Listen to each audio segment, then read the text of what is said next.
Bevor wir zu Mitspielern werden, entwerfen wir einen Plan, um unsere Erfahrung zu optimieren. Wir sind nicht hier, um Lektionen zu lernen, als ob es eine Strafe wäre. Es ist eher so, als würden wir fragen, wenn wir das Spiel und jeden darin verbessern können, welches ist der beste Weg, dies individuell zu tun?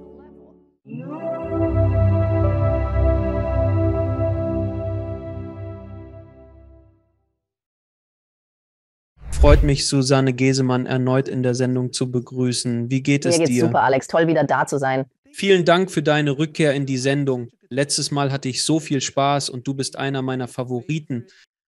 Sender, weil ich dich als Referenz für Leute nehme, die Kanäle durchschalten. Es scheint verrückt. Ich sage, das ist es. Aber hier sind ein paar Leute und ich zeige auf, du bist immer auf dieser Liste. Ich sage dann, sie war früher beim Militär.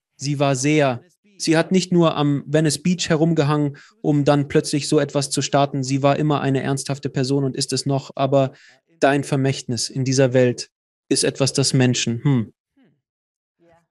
Das ist sicher etwas, dem du oft begegnet bist. Ich bin dankbar für diesen Hintergrund, denn unser Teilen ist wichtig für Einzelne und die Menschheit. Wenn es bewirkt, dass Menschen aufmerksam werden und denken, ich könnte dieser Frau zuhören, ist das großartig. Also könnten Sie dem Publikum, für diejenigen, die unser erstes Gespräch nicht gehört haben, noch einmal ein wenig über sich und Ihren Werdegang erzählen? Ja, sicher. Ich diente 20 Jahre in der Marine, stieg in der Hierarchie auf und verließ sie als Kommandeur. Einmal war ich Kommandant, ein andermal Spezialassistent des Marineleiters. Zuletzt war ich Adjutant und rechte Hand des Vorsitzenden der Joint Chiefs of Staff, des Oberbefehlshabers des US-Militärs. Eigentlich war seine Hauptaufgabe die Beratung des Präsidenten. Ich traf 6 amtierende Präsidenten und flog mit der Air Force One und dem Präsidenten. Ein beeindruckendes Erlebnis. Nach dem 11. September trat ich zurück, da ich die Pentagon-Ereignisse miterlebte. Überflog Manhattan am selben Tag auf dem Rückweg zum Pentagon, als letzter im US-Luftraum. Letztes Flugzeug im Luftraum, etwa 10 Personen an Bord. Und ich dachte, es ist Zeit, nach allem zur Ruhe zu kommen. Mein Traum war, mit meinem Mann auf unserem Segelboot dem Sonnenuntergang entgegenzusegeln. Das taten wir. Doch dann traf mich das Leben hart, durch den sehr unerwarteten Tod meiner Stieftochter. 27-jährige Marinesoldatin, bei der Arbeit auf ihrem Luftwaffenstützpunkt vom Blitz getroffen, getötet. 6 Monate schwanger mit unserem ersten einzigen Enkelkind. Das drehte mein Leben um 180 Grad. Ich dachte, das kann nicht alles sein. Ihre Seele muss weiter existieren. Und ich habe Neuigkeiten für alle. Wir alle überleben. Wir alle können lernen, mit unseren verstorbenen Liebsten zu kommunizieren. Nach dem Tod von Susan habe ich diese Fähigkeit auf eine Weise entdeckt, die ich mir nie hätte vorstellen können. Ich hatte keine Ahnung, dass ich solche Fähigkeiten besitze oder dass es ein wirkliches Jenseits gibt. Aber jetzt kann ich Ihnen versichern, dass es möglich ist. Unglaubliche Geschichte. Wie bereits erwähnt, deine Qualifikationen, bevor du mit dem Channeling anfingst. Wenn du mehr erfahren willst, wie Susanne das Channeling in ihr Leben integrierte, hör dir die erste Folge an, die in den Sendungsnotizen verlinkt ist. Jetzt aber stelle ich dir einige tiefgründige Fragen zum Universum, zu unserem Sein, quasi ein entspannter Kaffeeklatsch. Ja, Alex, lass mich jede Antwort, die ich dir gebe, mit einer Weisheit von Einstein einleiten. Keine Frage wird jemals auf der Ebene gelöst, auf der sie entstanden ist. Kein Problem. Deshalb wird selten eine Frage am besten auf ihrer Ursprungsebene beantwortet. Das ist die menschliche Begrenzung.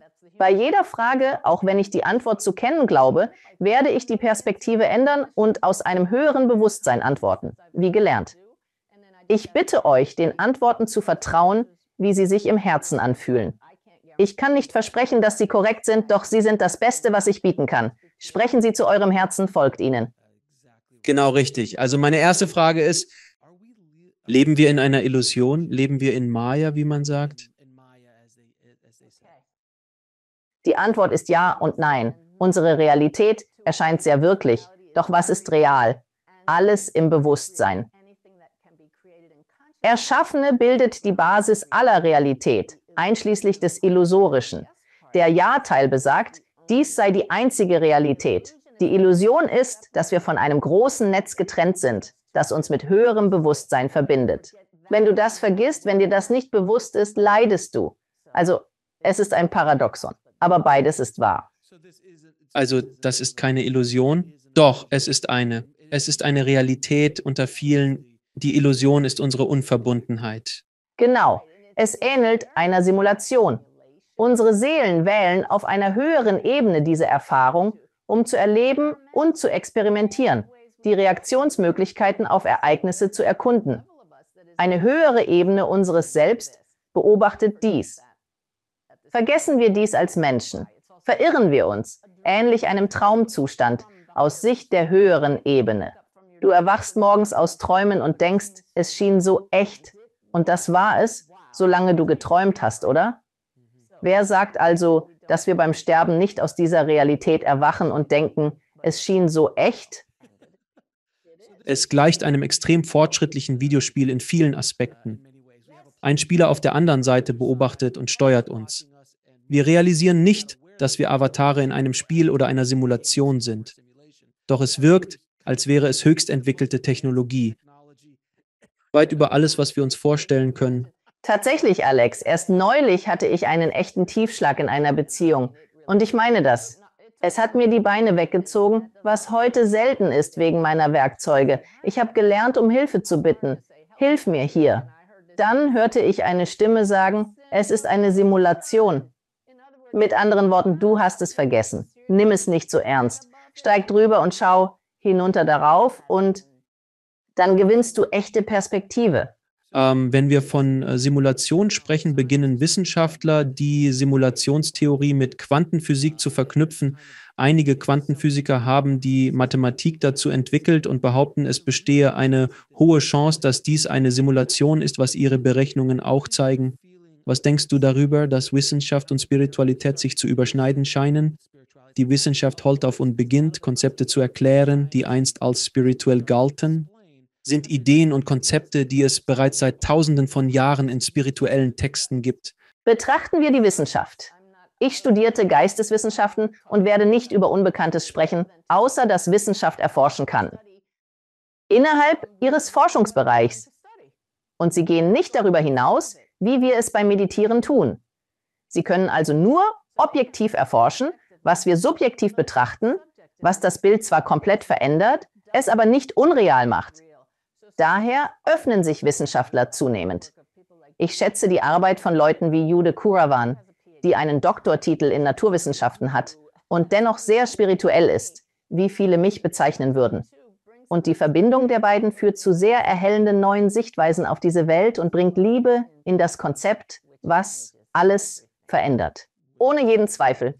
Können Sie nun erklären, Seelenplanung, ein Konzept, das viele Menschen, besonders wenn sie feststecken?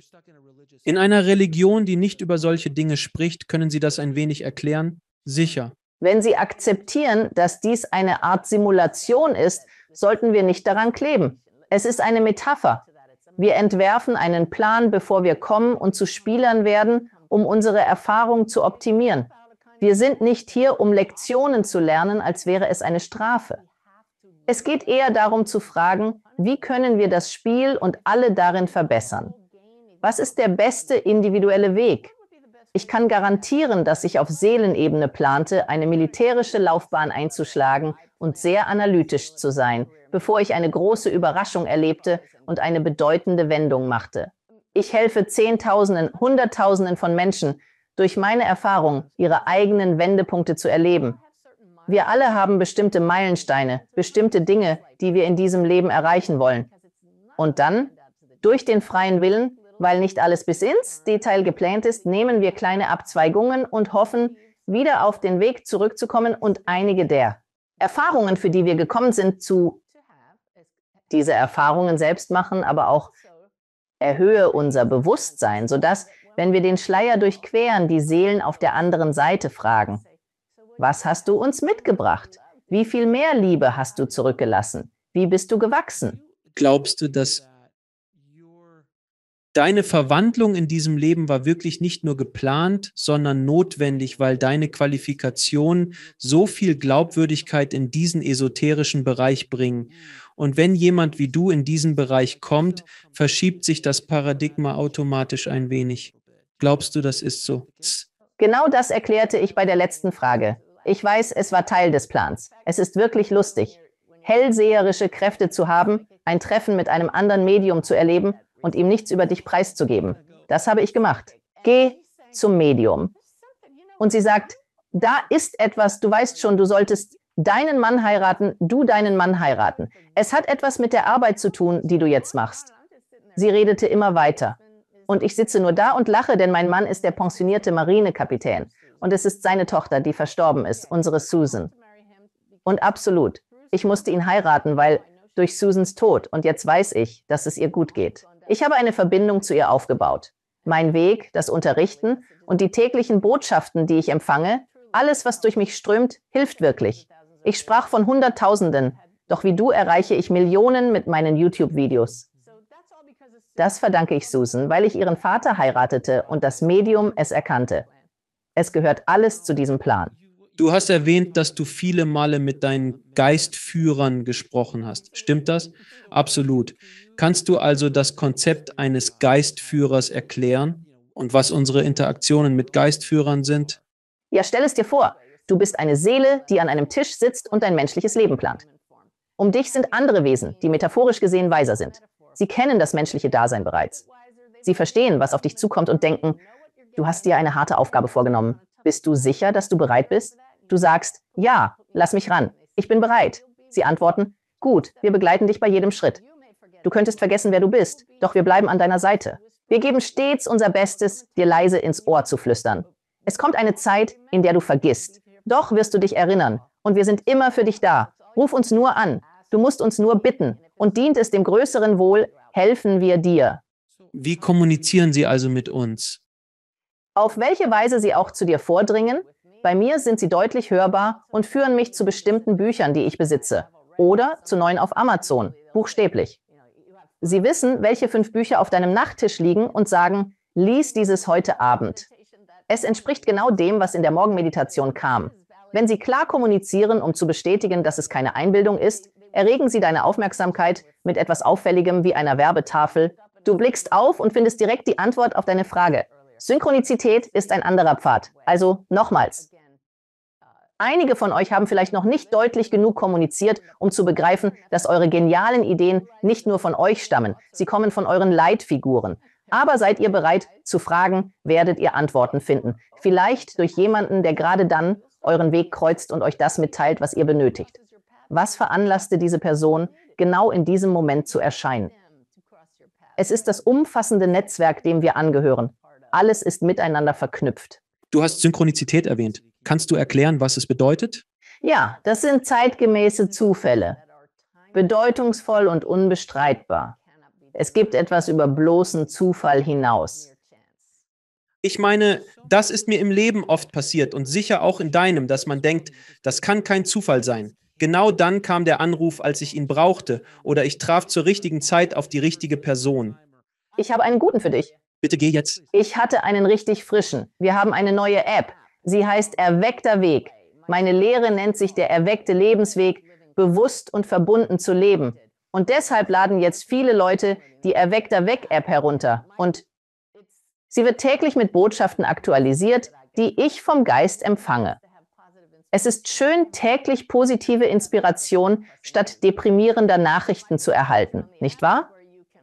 Mein Lieblingsfeature in der App ist der Knopf, um dem Geist Fragen zu stellen. Was brauche ich? Welche Führung ist nötig? Beim Drücken des Inspirieren-Knopfs wählt die App aus einer Bibliothek von 5000 Nachrichten. Übrigens ist es gratis. Also, jene Frau, sie schrieb mir gestern, dass ihr Bruder letzten Samstag verstarb. Und bevor er starb, hatte sie ihre bereits verstorbene Mutter befragt. Ich hoffe, du bist dabei, unseren Bruder zu verabschieden. Sie sagte zu ihm, obwohl bewusstlos, such nach Mama, sie wird da sein. Dann, sie checkte die App vor 2 Tagen. Ihr Bruder war gestorben. Sie fragte den Geist, welche Führung habe ich? Welche Botschaft hast du? Sie betätigt den Inspirieren-Knopf. Täglich erscheint eine Nachricht. Kein Scherz. Es steht, es ist wunderbar, bei meiner Mutter zu sein. Jetzt, diese Nachricht, was tat sie in meinen täglichen News? Sie war nicht wie die üblichen Tagesnachrichten, Es war ein zufälliger Beitrag von 2014, als ich eine persönliche Mitteilung an Abonnenten meiner täglichen Nachrichten sandte. Sie war ungewöhnlich, erschien jedoch genau, als sie es hören musste. Einige sagen vielleicht, es sei Zufall, doch ich weiß, es ist, wie der Geist spricht. Das ist Synchronizität. Das passiert im Grunde genommen nur einmal unter 5000 Mal. Das ist ein ziemlich glücklicher Zufall. Glücklich, nicht Glück. Ja, genau das ist es wirklich. Von dem, was ich verstehe, gibt es kein Glück. Glück spielt oft keine große Rolle. Es gibt nur Führung und Dinge, die sich einfach weiterentwickeln. Bitte, ich möchte Ihre Meinung wissen. Ich habe im Leben festgestellt, dass, sobald ich mich ergebe und wirklich zulasse, mein Weg geleitet wird. Es begann sich etwas zu bewegen. Türen öffneten sich, weil ich wirklich gegeben habe, nicht nur mit leeren Worten des Egos, die sagen, oh ja, gib, sondern indem ich mich wahrhaftig dem Universum ergeben habe, jeder Führung folgend, die mir zuteil wurde. Und so begannen sich Türen zu öffnen. Das Leben wurde leichter, im Gegensatz zu meinem früheren Versuch, meinen Willen durchzusetzen, gegen Widerstände, die ständiges Anstoßen und Kämpfen bedeuteten. Als ich losließ, floss alles wunderbar. Diese Show ist ein perfektes Beispiel dafür. Ich möchte deine Gedanken hören. Das ist genau der entscheidende Punkt. Wenn du glaubst, alles allein schaffen zu müssen, befindest du dich nur im menschlichen Modus. Ein isoliertes Ich, begrenzt in einer Schachtel. Sich zu ergeben heißt anzuerkennen, dass es etwas Höheres gibt, dem man sich hingeben kann, eine höhere Macht, nenne sie wie du willst. Es zeigt die Bereitschaft zu akzeptieren, dass vielleicht etwas da ist, das dich leitet. Leite mich. Wenn du diese Offenheit hast, die vom Herzen kommt, denn der Verstand folgt nicht, er denkt, es muss so gemacht werden. Doch öffnest du dein Herz mit Neugier und Staunen, vielleicht mit einem Hauch Magie, denkend, wäre das nicht fantastisch? Wenn ich wirklich geführt werde, beginnt das Großartige. Es ist wahrhaft wunderbar, wie der Geist leitet und Türen öffnet. Wenn du sagst, ich bin Teil eines Teams mit dir, keine Schachfigur, zieh an meinen Fäden wie bei einer Marionette, ist es besser, als allein zu handeln. Doch wir müssen handeln. Wir sagen nicht, mach alles wunderbar für mich. Wir lernen aus Schmerz, leider. Deshalb bete ich, meine Lektionen mögen so schmerzlos wie möglich sein. Aber unbedingt leite mich. Und wenn der Schmerz kommt, dann leite mich wieder, um zu erkennen, was es daraus zu lernen gibt. Sam, und das bringt mich zu meiner nächsten Frage. Ich habe das in meinem Leben so oft erlebt, dass ich mich selbst zum Opfer gemacht habe, in einer Opferhaltung gelebt habe, wo das Leben mir widerfährt. Und erst kürzlich habe ich erkannt, dass das Leben für mich geschieht. Und dieser Wechsel, er ist so kraftvoll in deinem Leben, wenn du nur könntest. Dieser kleine Umschwung und dein ganzes Leben entfaltet sich anders. Würdest du dem zustimmen? Und das würde ich. Und der Grund dafür ist, dass du dem Geistbewusstsein Form gibst, durch die es sich ausdrücken kann. Denn es gibt keinen Gott, nach meinem Verständnis, der einen Körper hat. Wir sind Arme, Beine und Stimme dieses Bewusstseins, das sich durch dich äußert. Ist Bewusstsein Liebe, also ohne Trennung, in vollkommener Verbundenheit, sind wir hier, um zu sein. Gottes Weg, Liebe zu zeigen. Das Leben passiert, damit du sein und das tun kannst, was du am besten kannst. Lieben. Doch das vergessen wir oft im menschlichen Modus. So kannst du. Regeneriere, verjünge, belebe deinen Daseinszweck. Einfach indem du jemandem unter die Arme greifst, eine Hand auf den Arm legst, etwas sagst, liebst, spürst du plötzlich wieder diese Verbindung. Du fühlst dich lebendig. Wir verrennen uns so sehr in die Frage, was bringt es mir? Ich. Richte diese Liebe nach außen. Mit Fürsorge, Mitgefühl, Aufmerksamkeit, Wertschätzung und Dankbarkeit über dich hinaus und du entfachst automatisch dein Herz. Jetzt haben wir über Geistführer gesprochen. Wie können wir um Hilfe bitten oder Hilfe von unseren Führern erhalten? Ja, Suche auf YouTube nach Schluck des Göttlichen. Das ist meine 3-minütige Übung, ähnlich einer Meditation. Viele behaupten, keine Zeit zum Meditieren zu haben, aber 3 Minuten täglich findet jeder. Ich führe dich durch eine einfache Methode, um die Außenwelt auszublenden und eine Frage zu stellen. Es wirkt fast wie ein Flaschengeist, doch du erkennst bald, dass es keine Illusion, sondern die Quelle ist. Lerne, wie man fragt und täglich Antworten empfängt. Diese Praxis begleitet dich dann durch deinen Tag. Der Schluck des Göttlichen steht für in Frieden sitzen. Und könnten wir nicht alle ein wenig davon gebrauchen? Glaubst du also, je näher an der Quelle, desto besser die Kommunikation? Im Gegensatz, wenn du entfernter oder tiefer in weltlichen Problemen, im Schlamm der Realität verstrickt bist, verlierst du die Verbindung zur Quelle. Dort entstehen Ärger, Frustration und Ähnliches. Aber näher an der Quelle, desto einfacher ist es, sich darauf einzustimmen. Das habe ich zumindest in meinem Leben bemerkt. Das stimmt absolut. Doch bei der englischen Sprache ist Vorsicht geboten. Ich verstehe, was du meinst, Alex. Wir dürfen uns nicht davon trennen. Wir können nicht nur im Bewusstsein davon entfernt sein. Je weniger uns bewusst ist, dass wir eine direkte Erweiterung sind, stets verbunden mit der Quelle, desto verbundener bist du. Und du erlebst diese Synchronizitäten. Also wenn dein Leben nicht fließt, stößt du immer wieder gegen eine Wand. Wenn du all diese weniger angenehmen menschlichen Emotionen fühlst, wie Angst und Wut und Urteile, Eifersucht, all das, Unwürdigkeit, Zweifel, all diese Dinge, dann ist das einfach, weil du das Bewusstsein verloren hast, dass die Quelle durch dich fließt, dich atmet. Tatsächlich, genau jetzt. Nun, eine Frage, die mir öfter gestellt wurde und zu der ich deine Meinung hören möchte, ist: Was machen unsere Lieben auf der anderen Seite? Ich meine, wir haben hier Netflix. Was haben die? Ich will ehrlich sein. Chillen die einfach nur? Und die Wolken, so wie, was ist das genau? Sie beobachten uns sicher. Bei jeder Sitzung für einen Klienten berichten sie von Ereignissen im Leben ihrer Liebsten, die ich nicht wissen könnte. Etwa: Oh, du hast gestern Popcorn gegessen. Oder: Oh, du hast dir Lollapalooza angeschaut. Was ist das? Ja, das stimmt. Aber warum weiß mein Verstorbener das? Denn sie wachen über dich. Sie wissen Bescheid und können gleichzeitig an mehreren Orten sein. Es ist nicht wie in menschlicher Gestalt. Das Bewusstsein können mehrere Aufgaben gleichzeitig erledigen. Auf höheren Ebenen ohne Körper. Sie kümmern sich um ihre Liebsten. Sehen sie dich also auch unter der Dusche und so weiter? Das will ja jeder immer wissen. Ja. Und es ist ihnen egal. Denn wenn man den Körper verliert, bedeutet das nichts. Wir Menschen sind es, die damit Probleme haben. Sie respektieren deine Privatsphäre. Absolut.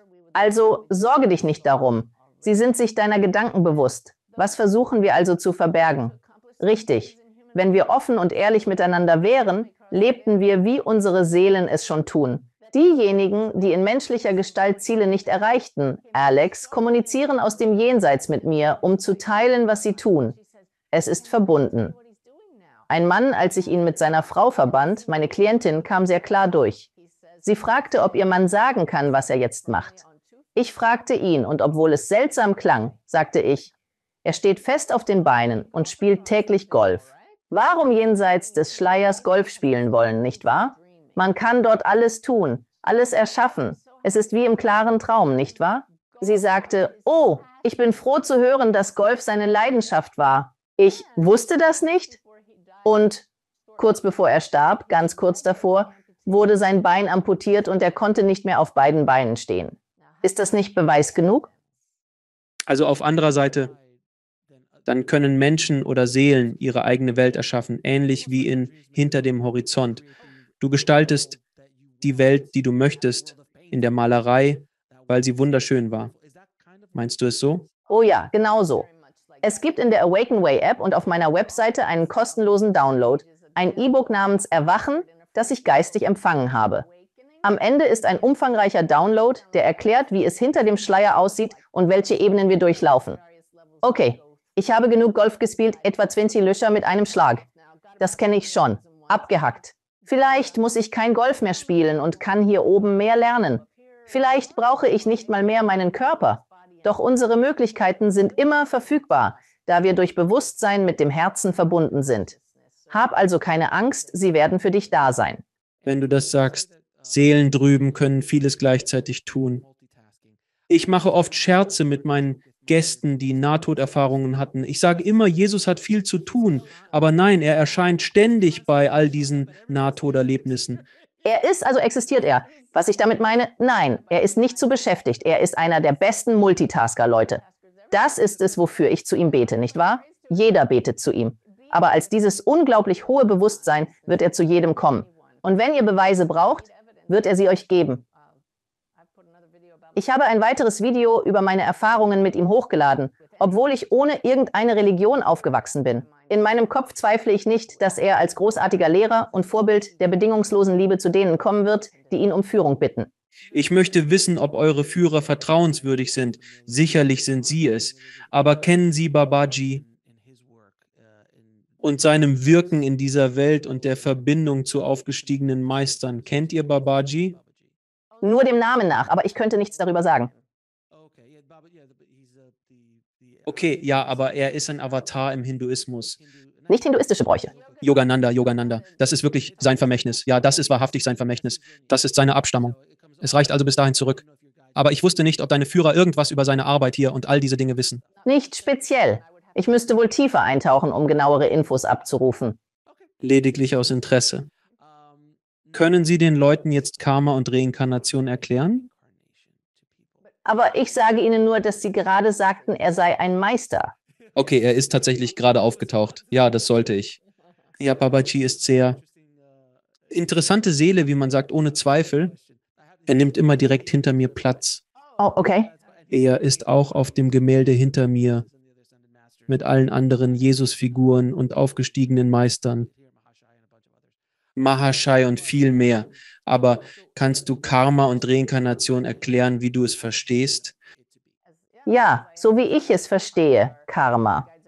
Die Führer benutzen das Wort Neigungen, dass wir mit bestimmten Eigenschaften in dieses Leben kommen, an denen wir arbeiten wollen, so dass wir, wenn wir aus diesem Leben zurückkehren, wir haben diese Eigenschaft zur reinsten Form veredelt und sie kehrt zurück zur Ganzheit, die die Seele schon ist. Es mag sein, dass wir in früheren Leben eine liebevolle Schwingung nicht voll erfassen oder optimal ausdrücken konnten, weshalb wir dies in dieses Leben mitnehmen, um es weiter zu verbessern. Meine Neigungen sind mir bekannt, sie wiederholen sich ständig. Doch Karma kann augenblicklich aufgelöst werden, indem man sich erinnert, dass man schon vollständig ist. Indem du das verkörperst, zack, verschwindest du. Wenn du das wirklich begreifst und danach lebst, musst du dann nochmal zurück? Nein, du musst nicht zurück, auch unverstanden. Es ist eine Entscheidung der Seele. Ich weiß, wir kehren zurück, drehen uns im Kreis. Früher war das anders. Ich habe das früher nicht so geglaubt, aber es gibt viele Beweise und meine geistigen Führer sprechen oft darüber. Aber um kurz vorzugreifen auf Fragen, die du vielleicht hast, Alex, alle wollen wissen, was passiert, wenn mein geliebter Mensch reinkarniert, bevor ich hinübergehe? Ich möchte ihn wiedersehen. Es ist menschliches Denken, das sagt, alles oder nichts. Mein geliebter Mensch reinkarniert und das war's. Denke an die Seele, zarter Geist, Ganzheit. Stelle dir die Seele wie ein Kartenspiel vor und dieses Leben ist buchstäblich die Hand, die dir ausgeteilt wird für bestimmte Erfahrungen. Diese Hand geht zurück ins Deck und sie wird nicht genau gleich noch einmal ausgeteilt. Also wird dein geliebter Mensch als Aspekt des Bewusstseins immer Teil dieser Seele sein, immer verfügbar für dich. Jetzt, bevor du gehst und danach, selbst wenn gerade eine andere Hand dieser Seele gespielt wird, enthält sie das Wesen deines geliebten Menschen, weil es von derselben Seele stammt. So ähnlich, wenn ich zu meiner Analogie des Videospielers zurückkehren darf, der Spieler ist oben.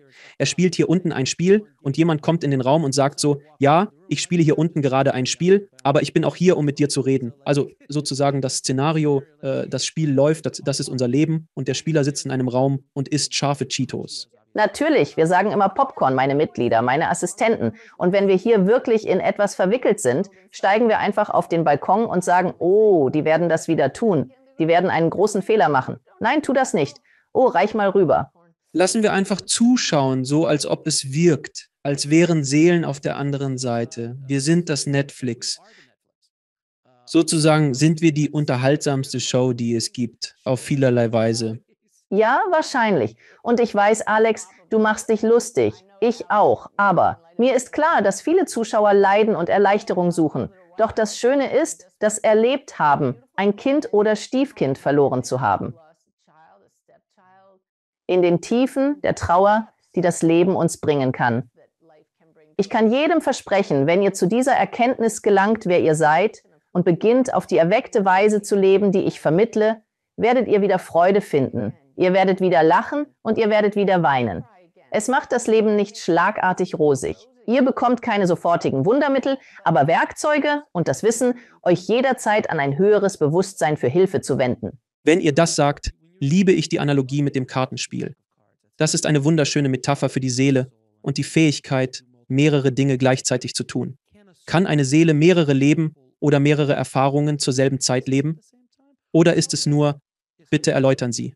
Ich glaube, diese Analogie stammt von Dr. Christopher Bash, der Experimente durchführte. Halluzinogene über 20 Jahre erforschend, schrieb er fabelhafte Bücher über Bewusstsein. Als Ex-Universitätsprofessor hatte ich ein großartiges Gespräch mit ihm. Ich möchte ihm für die Kartenspiel-Analogie Anerkennung zollen. Die Idee, mehrere Leben gleichzeitig zu leben. Warum nicht? Wir denken zu linear. Wir sind im Bereich von Zeit und Raum, doch die Seele existiert darüber hinaus. Absolut gesehen könnte alles gleichzeitig passieren. Meine Führer warnen mich jedoch, Achtung, das könnte den Verstand der Menschen sprengen. Okay, zur nächsten Frage. Ich erwähnte, ich werde tiefgründige Fragen stellen. Gib mir also Bescheid, wann ich stoppen soll, um nicht zu weit zu gehen. Ja, das ist wahr. Manchmal, selbst beim Diskutieren von Konzepten, wie jetzt, mit Außenstehenden, die neugierig sind. Man sieht, wie Rauch aus ihren Ohren steigt. Es beginnt wirklich, bewegt sich, startet einfach. Zahnräder knirschen los. Und dennoch... Wir sehnen uns nach mehr, denn unsere Seele flüstert, erinnerst du dich? Du kommst näher. Du weichst etwas vom Weg ab, doch kehre zurück. Oh mein Gott. Sie führten mich einst klar zurück auf den rechten Pfad, als ich mich in seltsame Dinge verwickelte. Sie lehrten mich die atemberaubende Lektion ihrer Gegenwart und führten mich direkt zurück zur Liebe. Liebe. Wenn du von äußeren Dingen sprichst, meinst du Sachen außerhalb deiner Welt oder Dinge aus deiner Welt, die extern sind? Sich mit ETs, Sternensaat und Delfinen zu beschäftigen, zeugt das... Marineoffiziere reden normal nicht darüber. Und all das ist gut und berechtigt, aber meine Mission ist es, mehr Mainstream-Menschen für das Bewusstsein höherer Ebenen zu sensibilisieren, wenn ich über solche Dinge spreche. Ich kann meine Mission nicht erfüllen. Deshalb sagten sie, bleib bei den Grundlagen. Bewusstsein, Liebe, Verbundenheit, der erwachte Weg. Das ist dein eigener Weg. Andere mögen sprechen und anders gehen. Pfade sind unbedenklich, das ist richtig. Vielleicht steckt viel Wahres darin, aber ich bleibe auf meiner eigenen Spur. Richtig. Wenn du ein Basketballspieler bist, solltest du nicht anfangen, Fußball zu spielen. Genau so ist es. Danke. Genau. Also ich bin auf den Begriff oder das Wort Christusbewusstsein sehr oft gestoßen, in vielen Texten und Diskussionen. Könnten Sie bitte unserem Publikum erklären, was genau unter Christusbewusstsein zu verstehen ist? Natürlich kann ich das. Ich bitte alle Zuschauer, sich vorzustellen, aufzuwachen, wie ich es tat, und meine geistigen Führer zu hören, die flüstern, sternförmiges Zwölfflechner. Und ich sagte, wenn das existiert, ist es die Verbindung, von der ich träumte. Ich notiere es, und sie meinten, es stünde in dem Buch, das ich kaufte. Ich suche im Register, finde es. Sternförmiges Zwölfflechner. Ich blättere zu Seite 66 oder einer anderen, ich bin nicht sicher, 65 vielleicht. Und da ist sie, die behauptete Form des sogenannten Christusbewusstseinsgitters um die Erde. Ein energetisches Muster. Das energetische Muster sternförmiges Zwölfflechner ist ein Zwölfflechner mit einer Spitze dazwischen. Alle Formen auf diesem Zwölfflechner sind sternförmig herausgearbeitet. Also dieses Gitter, dieses energetische Gitter, das Christusbewusstseinsgitter, soll es angeblich geben. Und ich weiß, es ist hier, aber es bleibt alles Theorie, bis wir es beweisen können. Es wird immer heller und noch heller, je mehr von uns es erkennen. Ich bin eins mit der Quelle.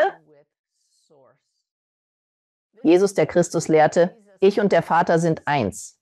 Aber das Christusbewusstsein bezieht sich nicht nur auf Jesus. Es gilt für jeden, der versteht. Wir sind eins mit dem Bewusstsein der Quelle. Also ist Christusbewusstsein gleich Einheitsbewusstsein. Je mehr du realisierst, dass du von der Quelle, die dich atmen lässt, unzertrennlich bist, desto mehr lebst du in Liebe. Du wendest dich ihm zu und schöpfst daraus. Du schöpfst aus dem gesamten Bewusstsein. Je mehr wir erkennen, dass unser Licht, wortwörtlich unser inneres Licht, Energie, heller leuchtet und stärker brennt. Dieses Licht erlischt niemals. So erleuchtet das Netz, wenn jede Person zum Christusbewusstsein gelangt, wo dein kleines Licht im Netz, also immer mehr von uns leuchten auf. So macht jeder von uns tatsächlich einen Unterschied. Es wirkt wie ein Dimmschalter. Meine Geistführer scherzten oft. Ihr meint, als Menschheit gäbe es keinen Fortschritt. Erinnert euch an das dunkle Mittelalter. Ihr seid weit gekommen. Doch aus ihrer Perspektive, beim Blick auf das Christusbewusstseinsnetz seitdem, nennen sie unsere Ära scherzhaft die Dämmerungszeit. Vom Dunkeln ins Dämmerige. Man kann die Schlagzeilen lesen und erkennen, dass wir noch einen langen Weg haben, bis mehr Menschen das Christusbewusstsein erreichen. Doch wenn sie es tun, ist es wie Ding, Ding, Ding. Das Netz erhält sich. Und genau das bewirken Sendungen wie deine. Das wollte ich gerade sagen. Die Arbeit, die du leistest und die Arbeit, die ich leiste, trägt dazu bei. Und es scheint wirklich ein Erwachen zu geben. Es gibt nun viel mehr Informationen. Stellen Sie sich dieses Gespräch vor, das wir führen, vor 30 Jahren vor. Oh, das ist es genau. Informationen sind entscheidend. Ich kaufte kürzlich ein Klavier, nachdem ich 45 Jahre nicht gespielt hatte. Nun nehme ich Unterricht bei Herrn Schmidt, um seine Methode zu erlernen. Ich hatte früher keine andere Wahl, als begrenzt zu lernen. Jetzt habe ich Online-Apps und Videos und ich kann sehen, wie andere spielen. Es ist überwältigend, wie sehr ich am Klavier vorankomme. Kannst du das auf Menschen übertragen, die jetzt ihre Form finden im Vergleich zu früher? All diese Informationen über unsere Verbundenheit, die Wissenschaft und Spiritualität sind verfügbar. Es ist fast überwältigend, aber wir entwickeln uns so. Es wächst exponentiell, wenn du so möchtest. Es beginnt wirklich, stetig schneller und schneller zu werden. Und Gott, ich denke, je früher, desto besser. Ja, denn leider wird uns das Internet auch in schwarze Löcher ziehen, aber die Seele wird uns auf Kurs halten. Und das sagen uns die Führer die ganze Zeit. Ihr werdet geführt und wir werden sicherstellen, dass ihr euch nicht selbst zugrunde richtet. Gut, das ist schön, nicht wahr? Beruhigend, heute Nacht schlafen zu können.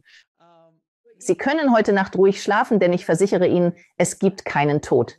Der Körper mag sterben, aber wir existieren weiter, egal was geschieht. Es wäre schön, fortzubestehen. Bleiben Sie bitte noch ein wenig hier. Genießen Sie die Reise, genießen Sie sie ein wenig. Jetzt mit dem Christusbewusstseinskonzept. Das führt mich zum Konzept der aufgestiegenen Meister, über das auch viel gesprochen wird. Können Sie dem Publikum erklären, was ein aufgestiegener Meister ist? Ja, das ist eine Seele jenseits des Schleiers, die beschlossen hat. Sie hatte genug Zeit, viele in menschlicher Gestalt. Sie spielen und interagieren auf niedrigeren Bewusstseinsebenen. Sie haben ihr Bewusstsein so sehr erhöht, dass sie sehr große Gruppen von Bewusstsein, wenn nicht gar die gesamte Menschheit beeinflussen können. Und sie müssen nicht auf unsere Ebenen herabsteigen. Deshalb können Seelen wie Jesus und Erzengel auf der gesamten Ebene der Menschheit wirken. Jesus sowie Persönlichkeiten wie Yogananda, Babaji, Saint-Germain und vergleichbare Figuren der Geschichte, die in zahlreichen Kulturen und über die Grenzen von Nationen hinweg Anerkennung finden und so weiter und so fort. Es ist nicht, kennen Sie den Marineoffizier mich, wenn ich davon spreche, mit Erzengel Michael zu reden, Alex? Ich habe früher nicht einmal an Engel geglaubt, geschweige denn an Erzengel. Aber ich hatte die unumstößlichste, unbestreitbarste, verblüffendste Begegnung als Ergebnis eines Gesprächs in Meditation mit Erzengel Michael. Es gibt ein Video online darüber. Erzengel Michael ist real. Das habe ich gemacht. Und man kann es nicht leugnen. Man kann es anhand der Beweise nicht leugnen. Das wäre also eine weitere Frage gewesen. Sind Engel echt? Und was ist der Unterschied? Können Sie erklären, was ein Engel ist, was ein Erzengel ist? Ist es wie in Stadt der Engel? Kommen Sie herunter und verbringen Zeit mit uns? Sachen dieser Art? Eigentlich schaue ich nicht viel Fernsehen oder Filme, also habe ich Stadt der Engel nicht gesehen. Das sollte ich wohl. Guter Film. Okay, also ich schalte mich jetzt einfach mal ein. Ich kenne die Antwort selbst, aber Engel sind eine höhere Bewusstseinsebene, die verstehen, dass alles Liebe ist. Ich interagiere mit euch aus einer nicht physischen und manchmal auch physischen Ebene, um zu gewährleisten, dass ihr die wichtigste Lektion lernt. Alles ist im Wesentlichen Liebe. Engel, die mir diese Erkenntnis zeigen, können größere Gruppen beeinflussen, während Erzengel auf die ganze Menschheit wirken. Engel stehen in unserer Hierarchie unter den Erzengeln, sind aber Boten. Das ist die wahre Bedeutung ihres Namens. Sie sind Gesandte aus höheren Sphären, die uns versichern, dass wir beschützt, beobachtet und geliebt werden. Und dann die Vorstellungen von wie zum Beispiel Erzengel Michael und Gabriel und Raphael, ne, das sind nach meinem Verständnis christliche Stammen aus der Bibel, wenn ich mich nicht irre. Oder woher kommen diese Namen? Sind das einfach die Namen, die sie? Nur weil wir assoziieren, gibt es so etwas wie einen tatsächlichen Erzengel Michael, der Michael heißt. Die Führer sagen mir jetzt, dass wir Menschen Namen brauchen, um uns voneinander zu unterscheiden. Sie kennen die verschiedenen Erzengel an ihrer Frequenz und ihrer Mission, wenn man es so ausdrücken möchte. So haben wir als kollektives Bewusstsein der Menschen uns geeinigt. Dieser hier. Wie mir Michael erklärte, der für alle steht, die für Liebe und Freiheit einstehen, wird erkannt und ist bekannt als Michael. Dieser hier steht für Heilung und das ist Raphael, so in der Art. Gabriel ist all das, was man sich vorstellt, der Erzengel. Okay. Kann man eine Verbindung herstellen? Haben Sie Tipps, um mit dem eigenen Schutzengel Kontakt aufzunehmen? Kehre zurück zu meinem Schluck des Göttlichen. Es kommt wirklich darauf an, deine Absicht, deine Aufmerksamkeit, deinen Fokus darauf zu legen, mit wem du dich verbinden möchtest.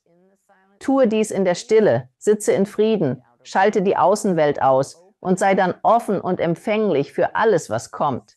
Du als Antwort spürst. Nun, wir haben über Geistführer diskutiert und auch über Erzengel gesprochen. Was noch? Das habe ich von Menschen mit Nahtoderfahrungen gehört. Es gibt nicht nur einen oder zwei davon. Wesen, Seelen, die immer bei uns sind. Da gibt es Geistführer, natürlich auch Verwandte oder geliebte Menschen, möglicherweise Erzengel. Können Sie darüber sprechen? Frieden, Frieden, Frieden. Wesen, die uns umgeben und unterstützen. Manche haben sie. Je größer die Mission, desto umfangreicher das Team. Sie werden Seelenfamilie genannt und du wirst jedes Mitglied erkennen, wenn du den Schleier durchquerst. Wir interagieren mit ihnen auf verschiedenen Ebenen in unterschiedlichen Leben. Meine verstorbene Stieftochter hat mir verifizierbare, unbestreitbare Beweise gegeben, dass sie in einem anderen Leben meine Mutter war. Es klingt vielleicht absurd, aber es ist wahr. Auf meinem Schreibtisch liegt ein kleines Andenken, das sie mir gezeigt hat. Als sie mir das offenbarte, sagte ich, Susan, ich kann nicht glauben, dass du meine Mutter warst. Das ist weit hergeholt. Doch sie zeigte mir dieses kleine, rosa Stoffei. Ich war in London und dachte, das ist eine russische Sache. Warum zeigst du mir das? Sie sagte nur, das ist der Beweis, den du brauchst.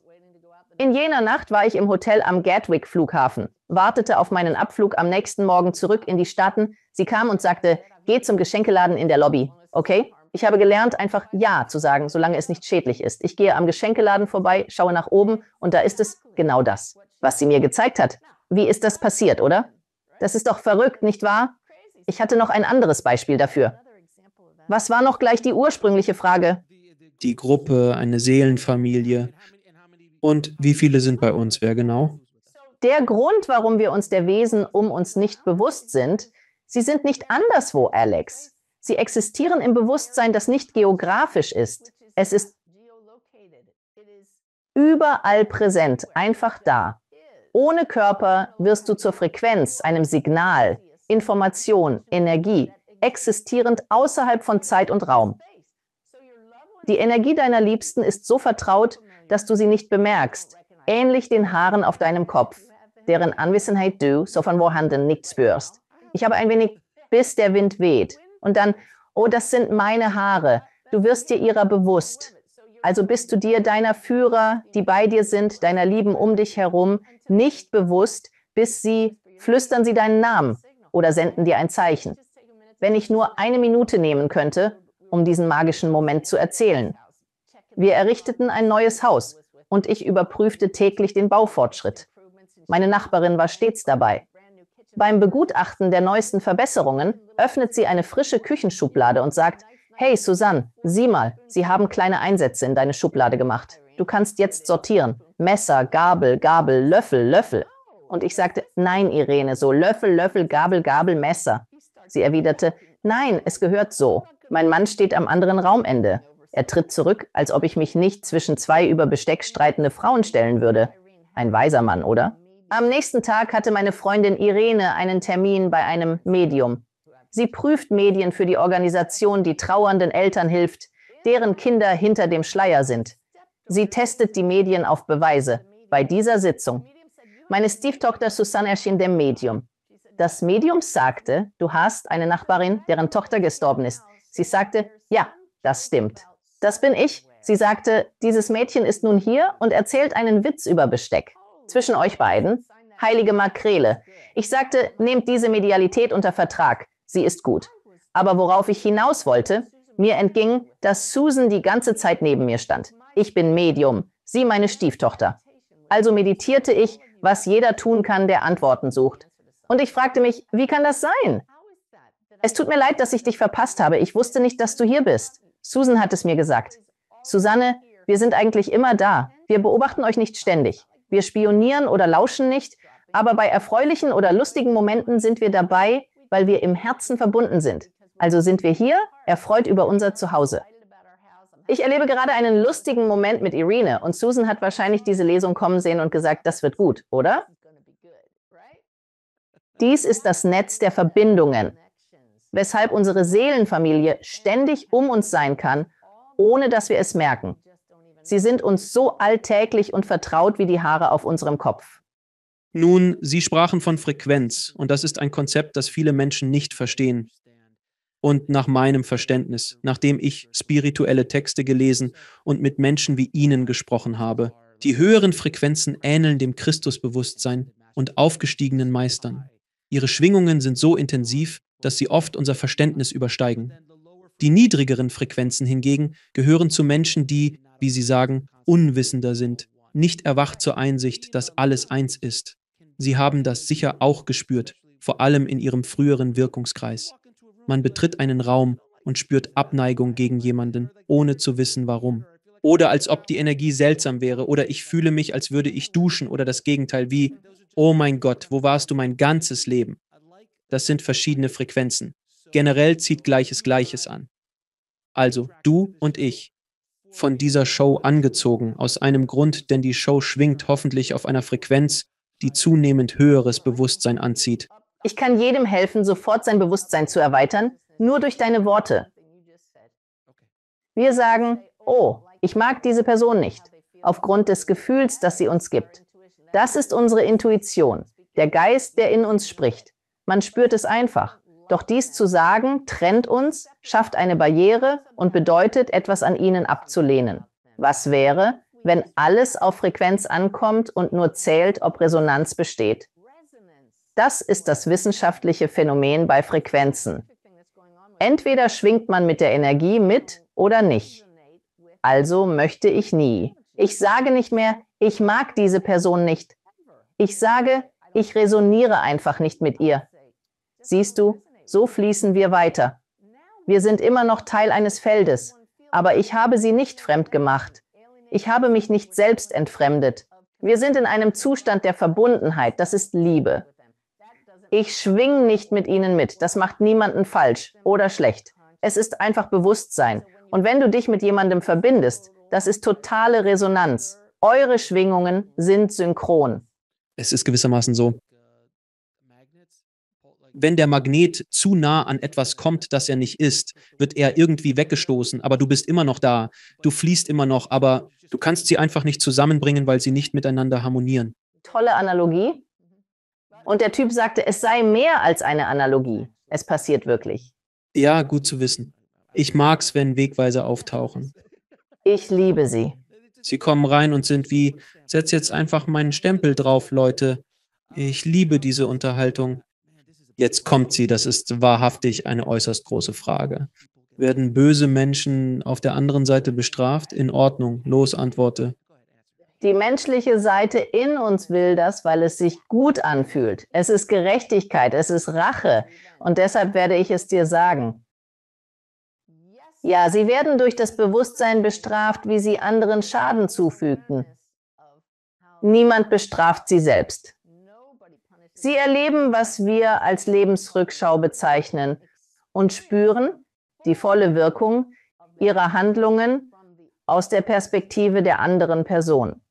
Es tut sehr weh, von so viel Liebe jenseits des Schleiers umgeben zu sein. Jeder erhält die Chance, sein Bewusstsein zu erweitern. Durch ihre freien Entscheidungen, genau wie hier. Also entscheiden Sie dann an diesem Punkt, ob ich aufsteigen und dieses Spiel weiterspielen will, muss ich irgendwie runtergehen und verstehen, was ich durchgemacht habe. Ja, es ist Teil unseres Geistes. Es erklärt, warum wir noch über den Schleier hinweg kommunizieren können, da einige Dinge noch zu klären sind. Das heißt nicht, dass du als perfektes Wesen nicht über den Schleier hinausgehen würdest. Meine liebe Freundin Brenda erlebte hier eine vollständige Erwachung und ist nun einer meiner Führer bei medialen Lesungen. Ein beeindruckender Beweis dafür. Sie führt offensichtlich Brendas Rolle fort, aber auf höherer Ebene. Das ist eine weitere große Frage. Wie sieht die Gegenseite aus? Die Rolle der Religion in unserer Entwicklung sehen? Meine Führer, ihr bittet mich zu erkennen, dass alle Wege letztlich zur Liebe führen. Sie spielt eine wichtige Rolle kollektiv. Doch sollt ihr uns lehren, zum Herzen zu finden und Wahrheit von Dogma zu trennen. Menschliche Kontrolle und angepasste Botschaften für Bedürfnisse, im Gegensatz zur herzlichen Wahrheit. Tolle Antwort, wirklich. Diese Leute sind es. Sie sind medientrained, diese Führer, glaube ich. Sie sind sich bewusst, es kommt alles von ihnen.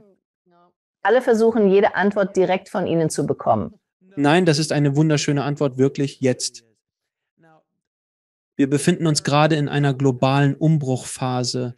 Überall geschieht so viel, es herrscht ein wenig Chaos. Und dann ist da noch die Pandemie und Krieg, Umweltthemen, die gerade passieren, sowie finanzielle Angelegenheiten.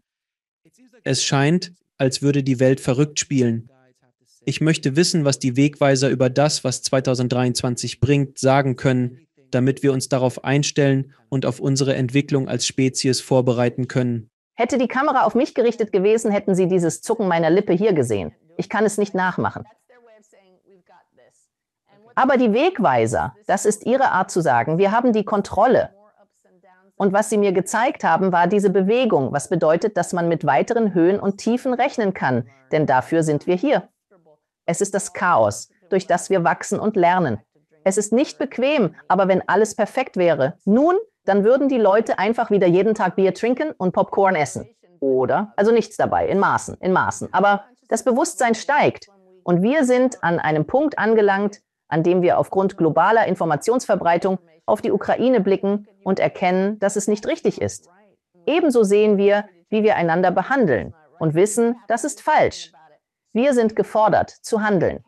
Das gegenwärtige Chaos entspringt mehr einer Herzensgegend, wo Menschen tief in ihren Seelen spüren. Das muss sich ändern. Früher mag es mehr aus einer menschlicheren Perspektive betrachtet worden sein. Erfolg basiert sozusagen, aber jetzt kommt es von Herzen, also werdet ihr mehr Chaos sehen, aber das gehört zu unserer Entwicklung dazu. Und ich meine, selbst das, was im Iran passiert, ist faszinierend. Es gibt einen Aufschwung. Die Leute sagen, nein, genug, wir wollen Veränderung. Das ist so. Stellen Sie sich China vor? Oh, China ist auch ein ganz großes Thema. Auch in Kuba, überall gibt es diese Orte, dass die Leute sagen, genug, wir müssen uns verändern. Das ist wirklich beispiellos. Und ich denke, es ist einfach das gesamte Kollektiv. Alle sind einfach nur, nein. Wir sind nicht mehr einverstanden und werden aufhören. Und das ist dieses Christusbewusstseinsnetz, das uns alle verbindet.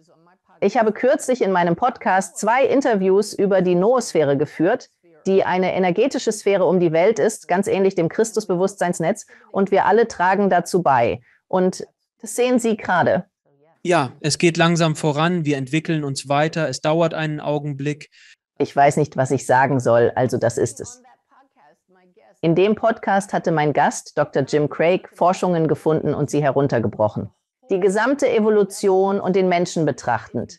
Wird die Evolution seit dem Urknall auf ein Kalenderjahr komprimiert, erschienen Menschen erst in der letzten Minute.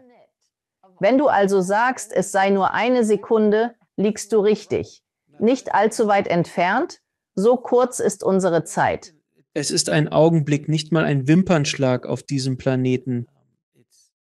Es ist echt faszinierend. Ich werde Ihnen ein paar Fragen stellen. Das mache ich bei all meinen Gästen. Was ist Ihre Definition guten Lebens? Es ist einfach so, dass man motiviert ist, sich von Liebe leiten lässt und dies mit anderen teilt. Was ist deine Definition Gottes? Gott ist, ja, genau das. Und was ist der eigentliche Sinn des Lebens? Das kommt darauf an, ob du das menschliche Leben oder das Leben im Allgemeinen meinst. Leben im Allgemeinen, beides, beides. Okay, also das Leben im Allgemeinen ist Ausdruck des kreativen Potenzials der Quelle Gott, das unbegrenzt ist. Das menschliche Leben zielt darauf ab, zu helfen, unser aufkeimendes Potenzial zu entfalten und eine unzähmbare Liebe hervorzubringen. Wie können wir ermitteln, was der eigentliche Zweck unserer Existenz hier ist? Das ist leicht. Was macht dir Freude? Was macht dir Freude? Mach das und folge deinem Zweck. Aber wenn sich die Freude nicht lohnt? Das ist gut. Ist unabhängig davon. Ich weiß, ich mache nur Spaß. Ich spiele hier den Advocatus Diaboli, aber viele Leute werden sagen, ja, ich möchte wirklich Gitarre spielen und ich liebe die Gitarre und sie bringt mir viel Freude, aber ich bekomme keinen Gehaltscheck davon, wenn ich nicht überleben kann. Aber beim Spielen der Gitarre, wenn du nicht arbeitest. Du strahlst Freude aus. Mehr Frieden findest du, wenn du zur Arbeit zurückkehrst, oder? Sei frustriert und verärgert über deinen Kollegen, denn das hast du selbst mitgebracht. Du wirst die Freude am Arbeitsplatz sein und du wirst diese Beförderung bekommen. Und Erfolg kommt zu denen, die die Präsenz der Liebe sind. Das Leben fließt besser. Also das ist wirklich interessant. Warte mal kurz. Wenn du es bist, denn viele Leute denken, dass ihre Mission oder ihr Zweck sein muss. Sie sind, ich weiß nicht, ihr Beruf. Deshalb leiden viele Menschen, nicht wahr? Also ist das nicht der Fall. Es ist nicht so, weil ich war stolz auf meine Militärkarriere, doch manchmal fühlte ich, das ist es nicht. Ich war stolz auf meine Militärkarriere, aber es gab Zeiten, da schien sie nicht so erfüllend. Manche Aufträge waren nur ein Durchhalten, andere hingegen großartig. Jetzt sehe ich, dass alles Teil eines größeren Bildes war.